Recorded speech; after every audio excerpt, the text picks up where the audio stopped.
Welcome to the Regulatory Affairs Compliance class. I'm your professor, Professor Chambly. That's what you can call me during the class, please. I do that because with so many foreign students who aren't used to the casual informality in the United States, I just like everybody to use the same title so I don't show any favoritism toward people who are comfortable with first names versus last names. So I'll just go by Professor Chambly. I wanted to wish you a personal welcome to the class and answer just a few of the questions I've been getting already today. Some questions are about the books. So I've recommended a book. It's pretty expensive, but it's very all-encompassing. It's available through the library. And the reason I recommended it is so the library would get it, and because I think it's a fabulous resource. Everything you need in this class is on the internet or something that I will email you, so you don't need it for this course. But I wanted you to be aware that this great resource exists, and you should use it in the library for your papers and any extra work you want to do, and for any of your regulatory classes, it will come in handy. So that is the FDA desk book, but it's not required. Another book that I recommended is on Regulatory Affairs Intelligence. That's a pretty new book out from the Regulatory Affairs Professional Society. And again, it's not required. I cannot get you a discount on the book unless we have 10 or more people wanting to buy it. And because it's not required, I don't expect to get 10 of you. But it's a pretty good book.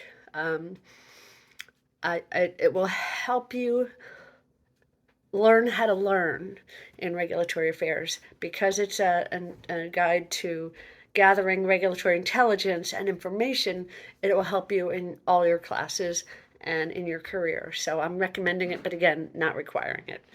The other thing I wanted to talk about is your meeting. I've already gotten a few people who are nervous about finding a meeting. Meetings are almost all either remote or hybrid. So while I want you to look and become aware of regulatory affairs groups near you, any group is probably going to have a Zoom component of their meetings this semester. So you can look for meetings anywhere. I've recommended some through RAPS and through the Food and Drug Law Institute. RAPS has been pretty resistant to offering my students free access to these meetings. So you'll probably have to pay. If you're not a member of RAPS, they're about $25. I hope that's affordable for many of you.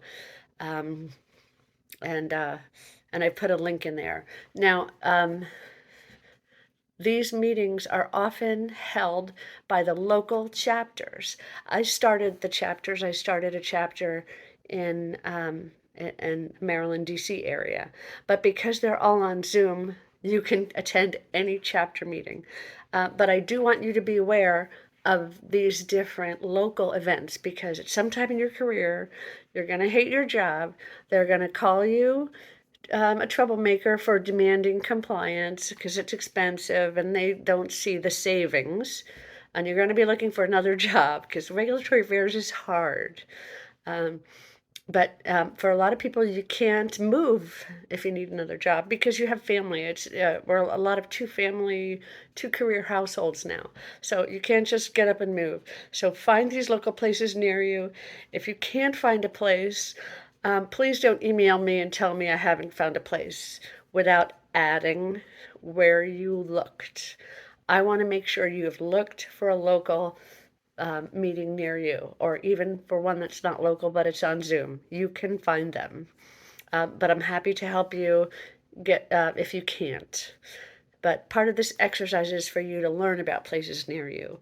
So please make the efforts and give it a try and let me know if you have trouble. And I'll be back with more this week. And I hope that answers your first couple of questions. And welcome to Regulatory Affairs. Bye.